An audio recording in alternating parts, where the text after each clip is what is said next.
Yo, what's going guys? Steven here. Today I am reacting to Skibidi 80 analysis by Iron Cameraman. I watched Skibidi 80, not made from Boom. The Invis company took it over, remember? I haven't done a reaction video for a long time too, so yeah. This video is 31 minutes long, so let's see if we get any clues.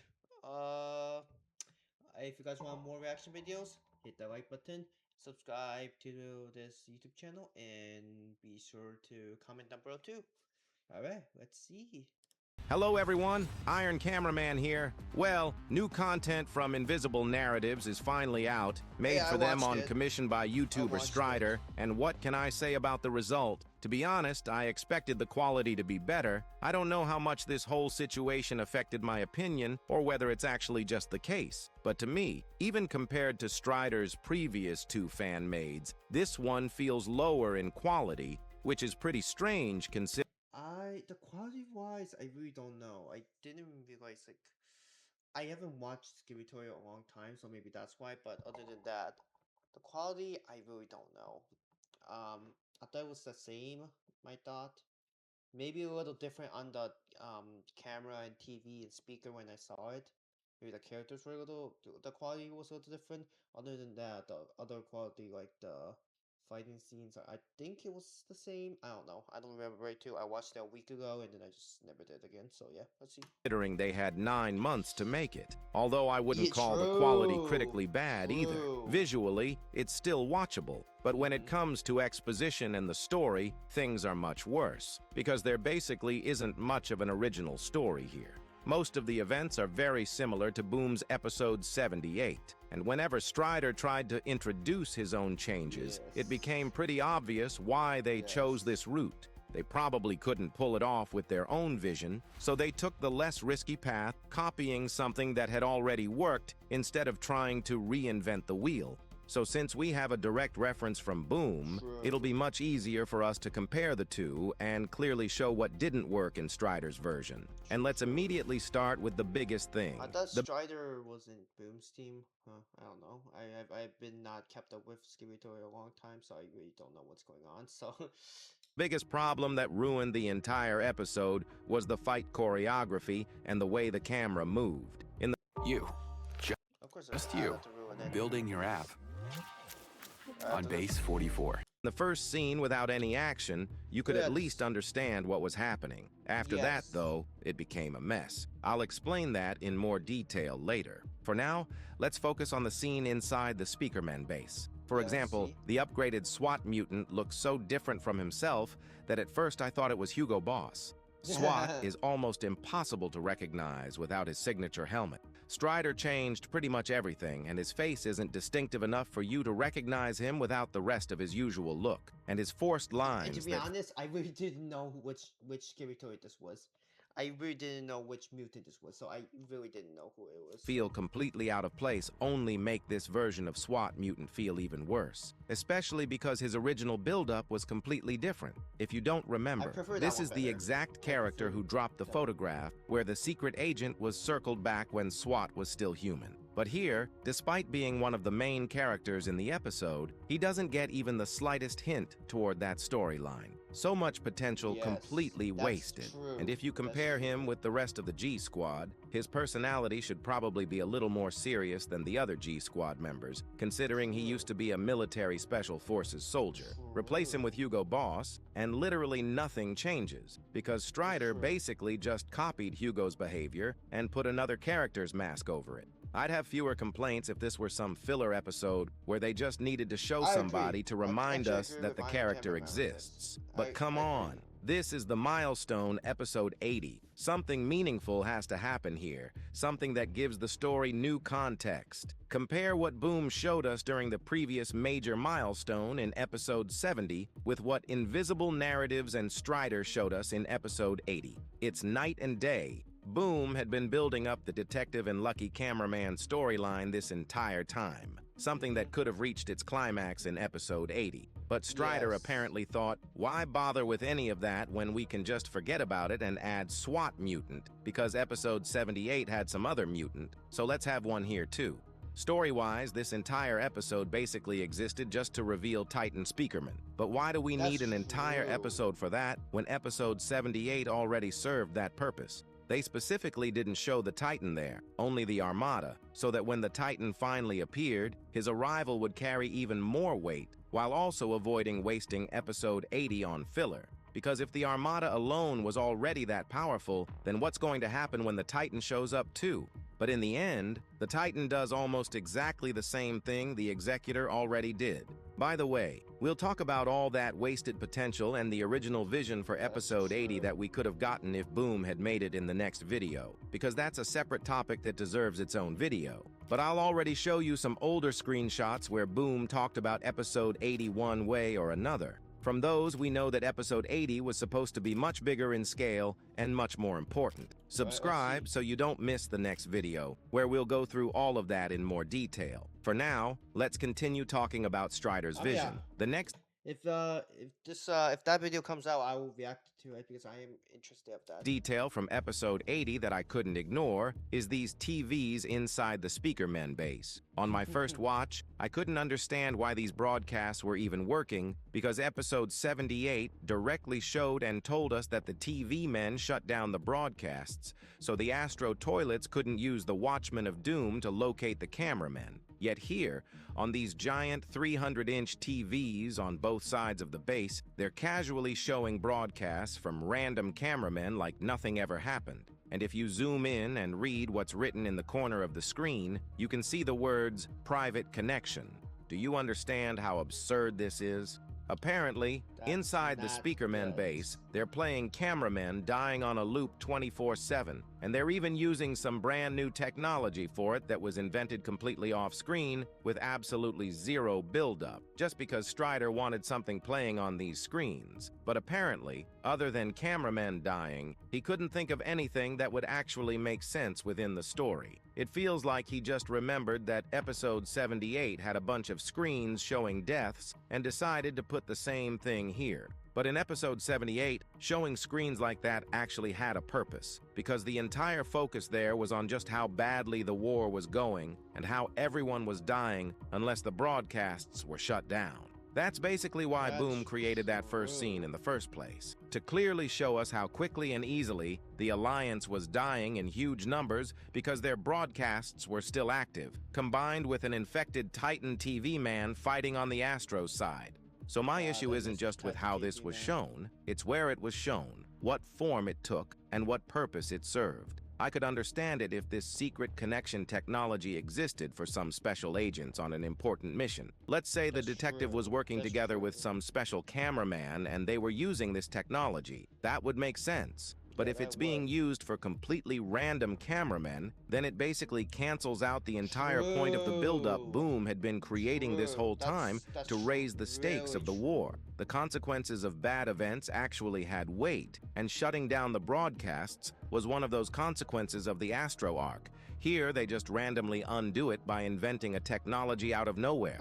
Very convenient. And by the way, even the execution itself is shaky. Notice how the videos of cameramen dying only start playing after the POV has already turned to look at the screens, not before. Basically, for absolutely no reason, the POV decided to look at a TV full of static twice. It kind of reminds me of Emergence, where the POV looked at one of the Astro toilets, and by perfect timing, at that exact second, on that exact TV, the POV's own broadcast appeared. There was absolutely no sense or logic behind it.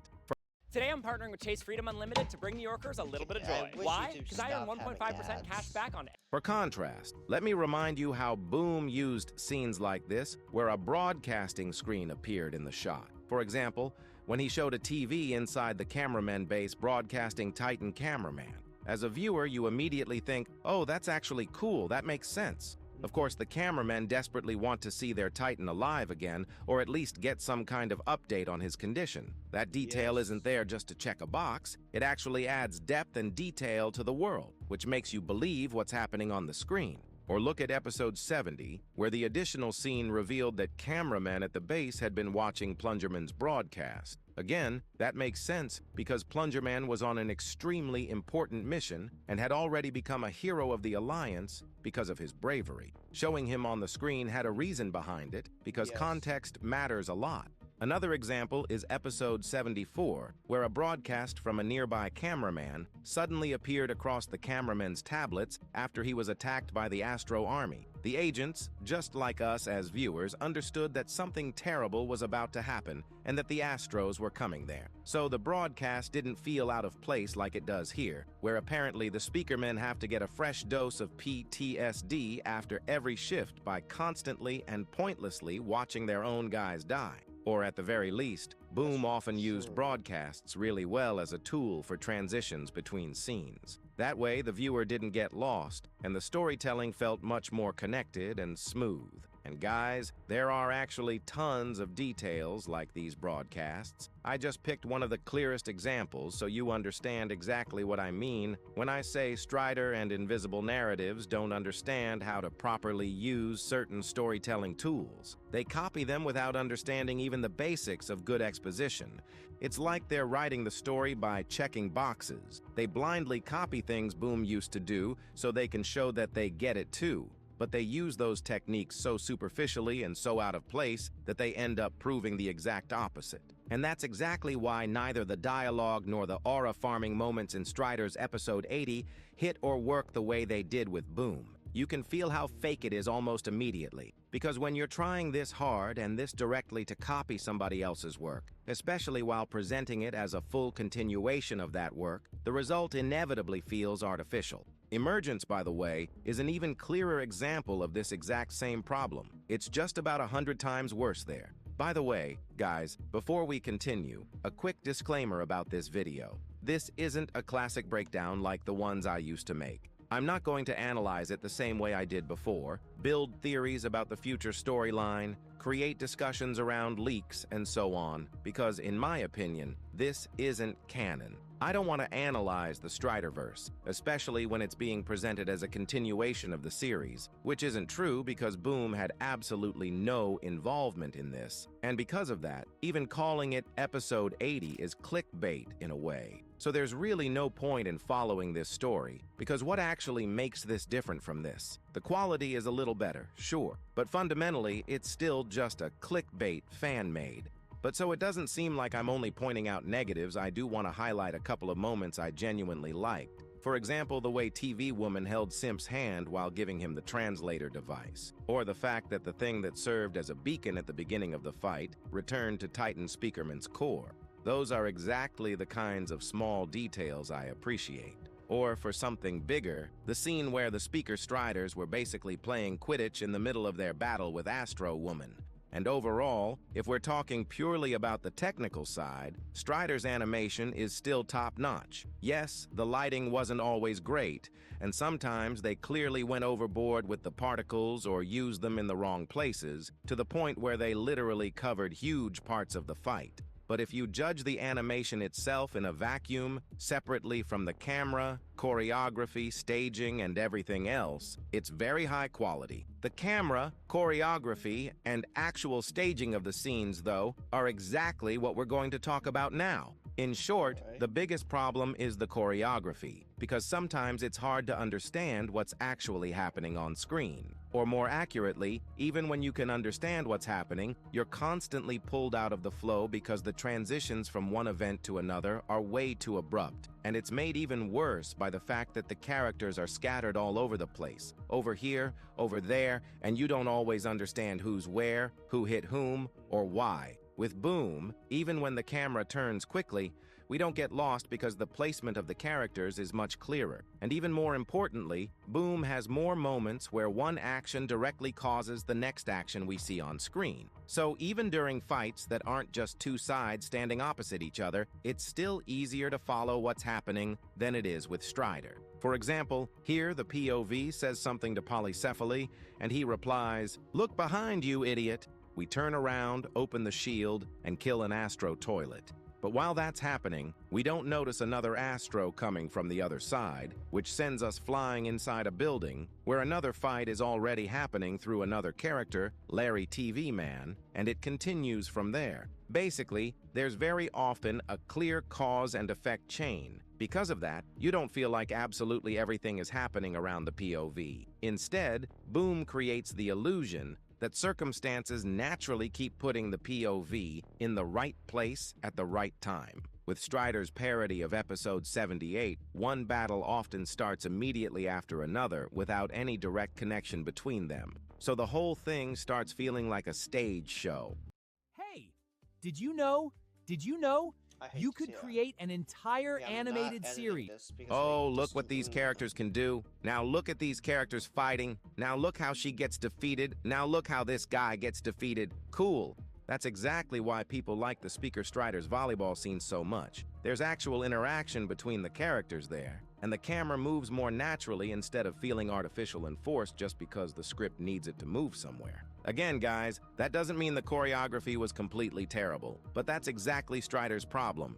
If you take individual scenes on their own, there are genuinely some good moments here, but when you watch the entire episode as one complete thing, something just feels off. If Strider had created his own project completely from scratch, something that wasn't a continuation, an interpretation, or an attempt to parody anything, even then the project would have been more watchable. Because at the very least it would have been more honest toward Boom and his work, and fewer people would have compared it directly with the original Skibidi Toilet. Besides the choreography and scene staging, there was also a problem with perspective. You can see this especially clearly during Titan Speaker Man's entrance. So let's compare these shots. This shot where he appears, this shot where the Executor appears, and this shot where we first saw upgraded Titan Cameraman in episode 50. And tell me this, if you knew absolutely nothing about these characters, purely visually, which character looks the smallest to you? I don't know what your answer would be, but to me, Strider chose a really bad way to present Titan Speaker Man. This is his very first appearance in his 3.0 version, so you want to make him look as impressive as possible. Instead, he's standing on some elevated ground surrounded by basically nothing,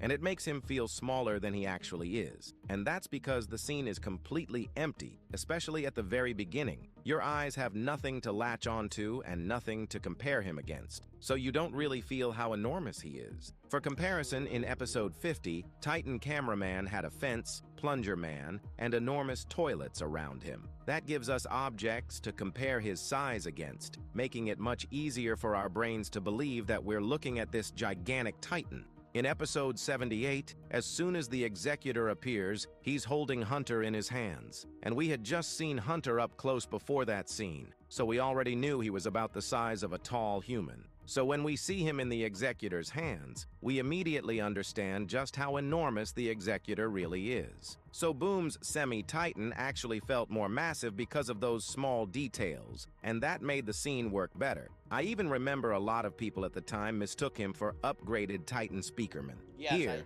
not only is none of that present, but Titan Speakerman doesn't even fill the entire frame. Notice how when the Executor first appears, he can barely fit inside the shot. That also makes him visually feel bigger to us. Or at the very least, they could have used the classic trick and chosen a scene where there's a building close behind or beside the character. We already know a building is something huge, so automatically, a character standing next to it at a comparable size starts feeling genuinely gigantic too. But that's not even the main reason this scene didn't have enough aura farming. It's only one reason. Let me list a couple more. For example, look at the scene where he first makes his presence known. Remember, the first thing we see is his sword, which flies into this giant guy's core and one-shots him. This giant dude literally showed up, stayed alive for a couple of seconds, and immediately died. He's just some complete no-name. We've never seen him before in our lives. So he falls down, explodes, we see the sword fly back to the Titan, and there he is, Titan Speakerman. We don't really get that wow factor because the build-up didn't work the way it needed to. As I understand it, the setup before the climax, where the giant guy is about to attack and SWAT mutant tells Simp, "Come on, get out of here," was Strider's attempt to raise the stakes. Like, look how dangerous this guy is. Even SWAT mutant is shocked and Simp ran away. Then we got a bunch of interference from the explosion, followed by more Astro toilets flying in. But Strider didn't take it far enough. Again, the problem is that he's chasing scale and trying to recreate Boom-style lines instead of focusing on If these Strider or Invisible narrators watches Iron Cameraman's video, do you think they will change all those stuff and try to and it's like Iron Cameraman is giving them advice?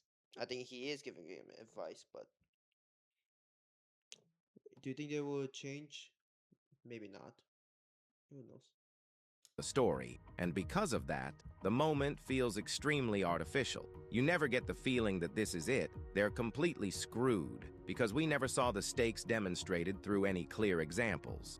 In episode 78, for example, the POV character, Hugo Boss, had lost an arm and was already preparing to die, saying his final words. And the context that he was already supposed to be back at the base but stayed in the battle because he stopped the Astro spy from getting through the teleport adds another layer of surprise. As a viewer, you get the feeling that this wasn't how things were supposed to go, and his potential death starts feeling like a logical conclusion to his story. That's why the sudden rescue genuinely works. Or remember episode 67 where before Titan TV Man appeared, the hypnotized Titan cameraman almost died from his own saw and then went after Titan Speaker Man. I wouldn't be picking this apart so carefully if this were the introduction of some random new character or a regular upgraded agent. But come on, this is the return of an upgraded Titan. Couldn't they come up with something even slightly more original than one giant no-name dude? In the original version, by the way, Boom planned for episode 80 to feature Watchmen of Doom versus Titan Speaker Man. But we'll talk about Boom's original vision for episode 80 in the next video,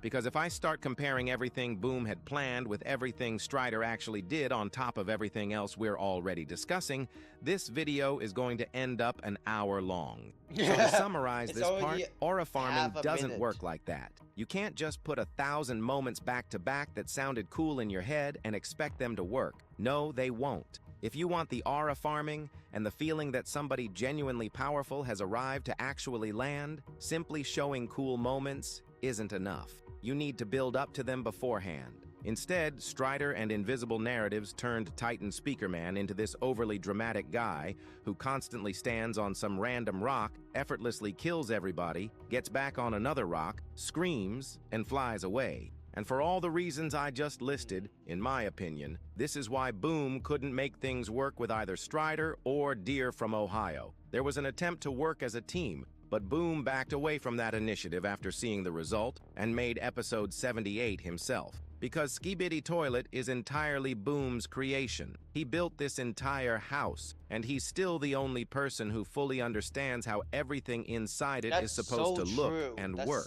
So when somebody tries to add another floor to that house on their own, without his direct involvement, the result inevitably feels a little foreign, simply because another creator doesn't have that same understanding of the world or the same creative voice. At the same time, Boom was never against other people's contributions in general. For example, the Watchmen of Doom model was made by Deer from Ohio, while Simp Cameraman's design was created by Strider, and Boom used both of those contributions in episode 79. So collaboration itself wasn't the problem. If things ultimately didn't work out with certain creators, there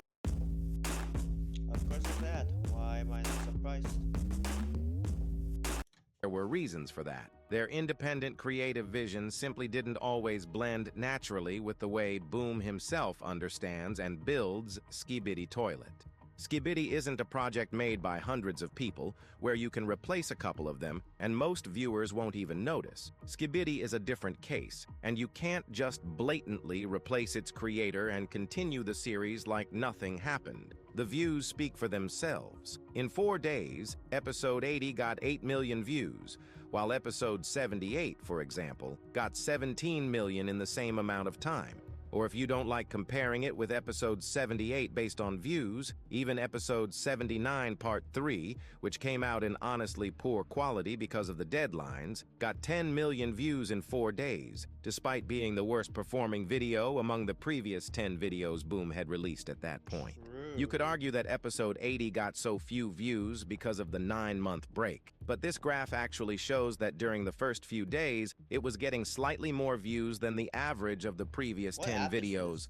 Then the graph plateaued and eventually dropped back toward average numbers. And if the growth rate keeps dropping, then it's hard to expect some massive long-term view count here. And when Strider's next videos come out, in my opinion, the numbers are going to get worse and worse because this isn't Skibidi Toilet anymore. It's a different project, and demand for that project is much lower than demand for the original Skibidi. And even though it's still getting decent views right now despite the drop, that's only because it's being released on Boom's former channel while using the original series title and episode numbering. On the other hand, not enough time has passed yet to make any serious long-term conclusions. So guys, these are only my predictions and my opinion. I know a lot of people don't consider the views an argument at all, because there was a 9-month hiatus. So let's look at some other things that reflect the audience's mood, but in a form that we can actually measure with numbers. Take the comments section, for example. The most popular and most liked comments are about Boom and how he needs to be brought back. And even though Invisible Narratives pinned a comment from reaction YouTuber Autumn 2 days after the upload, in terms of likes, it isn't even remotely close to the Bring Boom Back comments. And overall, the fact that Invisible Narratives apparently couldn't find another positive comment from a creator and ended up pinning a creator who even thought Emergence was pretty decent is definitely something. If we go to Reddit, the most popular post is about Boom changing his Twitter profile picture from sad to angry. So literally, all Boom had to do was change his profile picture to an angry one, and that overshadowed all the news about Skibidi Toilet 80 that the company released with Strider. Next, I want to mention Steak's dad's reaction to the episode, because he was dropping some genuinely good takes and making some really interesting points. By the way, I recommend checking it out. Huge respect to Steak's dad for not just watching it to check a box, but actually being interested in the series and keeping up with it. Massive W. He also said that hitting YouTubers who watch the episode with copyright claims isn't cool. I heard they're tightening down on people streaming about them. Yeah, they're copywriting people they're copywriting small creators that react to it now.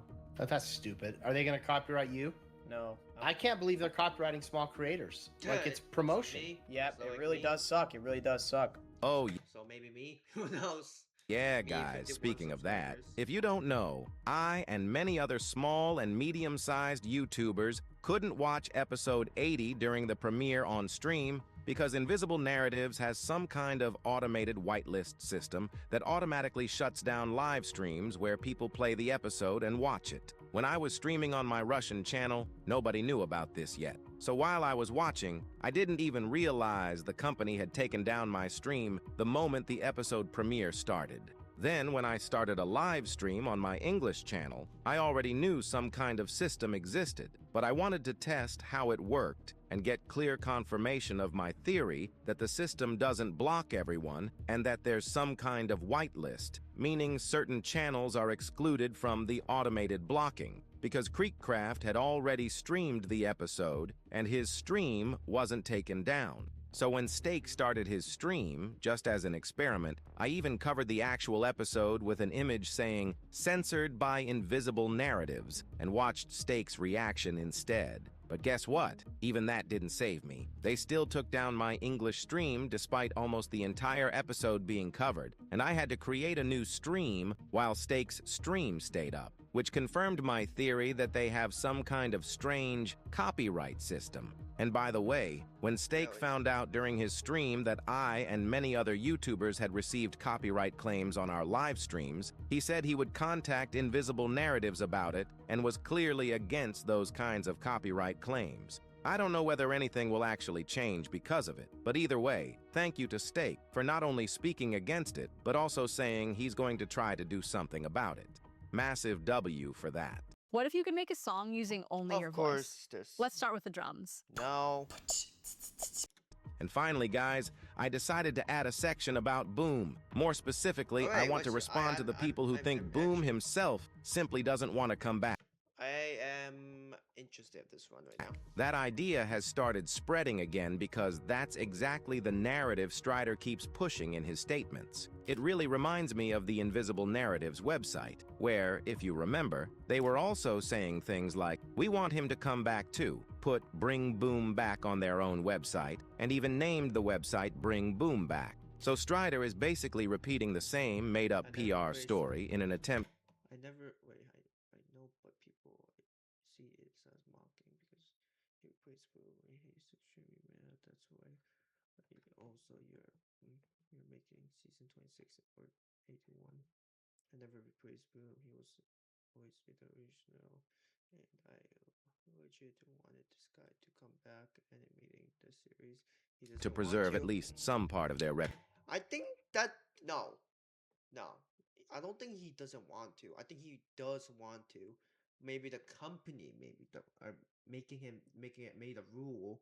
It is a lawsuit that he can't do stuff to the channel, or maybe he doesn't want to because you guys ruined Skibitoid. Reputation. We don't know whether he's deliberately lying or not. I can't get inside Strider's head and figure out the logic behind what he's doing, but even if he genuinely believes this story, that doesn't make it true. The problem isn't that Boom doesn't want to make Skibidi Toilet anymore or doesn't want to animate the series. The problem is the conditions he's being offered to do it under. Those are two completely different things. The people saying, Boom can come back, he just doesn't want to, probably imagine there's a perfectly reasonable offer sitting on his desk. Come back, regain full control over your own series, do what you think is right, continue the story however you want, we'll stop striking channels that criticize us, and we'll fulfill all the other conditions needed to actually bring Skibidi back to where it used to be. And Boom is supposedly just sitting there saying, no, I don't want to, purely out of principle. But that version of events completely contradicts everything we've seen with our own eyes from insider sources and leaks, and even more importantly and more clearly, from the company's own actions and statements. Coming back under the current conditions wouldn't mean fully returning to his own project. It would effectively mean working inside Invisible Narratives' system and under their rules, which comes with an entire set of different restrictions, including limited creative freedom. I don't know how else to explain this more simply, so here's an analogy. Imagine somebody took your own restaurant away from you, changed the menu, installed their own manager, and then said, well, you can still come back as a cook. Why aren't you coming back? Guess you just don't want to. So the entire question and focus in Strider's and the company's version of events is flipped around and doesn't reflect the actual situation. The question isn't whether returning is technically possible. The question is what exactly he's returning to and in what role. And the angry Twitter profile picture following Valve, a 24, Law by Mike, and all the other countless hints practically scream that he wants to come back. From the way I see the situation, for Boom to genuinely return, the conditions themselves would have to change. He would need real creative freedom back, the ability to control the direction of his own series, and the ability to work not as somebody hired to carry out other people's decisions, but as the creator of the project. Or at the absolute minimum, they could actually listen to those conditions and reach some kind of agreement that works for both sides. Whether Invisible Narratives is genuinely willing to make those concessions is a completely different question, because writing Bring Boom Back on a website or saying in a statement, we want him back too, isn't enough. They would actually need to change the things that currently make his return impossible. And personally, I still don't see any reason to believe that the leadership at Invisible Narratives is ready to give up control and restore things to the way they were. So whenever somebody gives you an extremely simple answer like, he just doesn't want to come back, be very skeptical of it. Sometimes it's coming from people who simply haven't looked into the situation, want to simplify everything and slap an easy explanation onto it. Sometimes it's repeated by people connected to Invisible Narratives because that version naturally takes pressure off the company. And sometimes it's just rage bait. And if you want a more detailed answer, you're better off going to the Let Boom Speak website, reading the published screenshots, evidence, and timeline of what happened over the past year. Look at the statements from both sides, and then come to your own conclusion.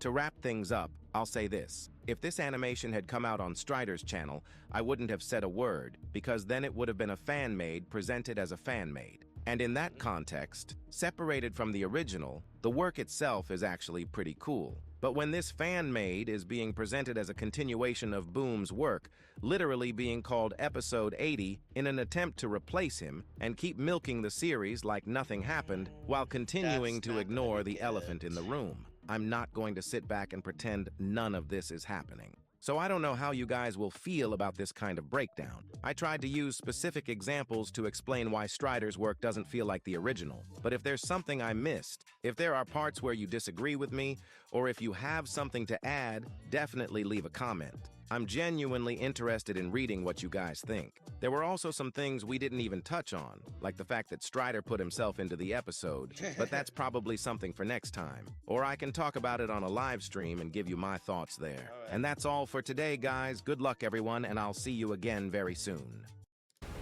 Okay, I think, yeah, that Iron Cameraman is speaking facts about that, because he is speaking facts. I do agree with Iron Cameraman.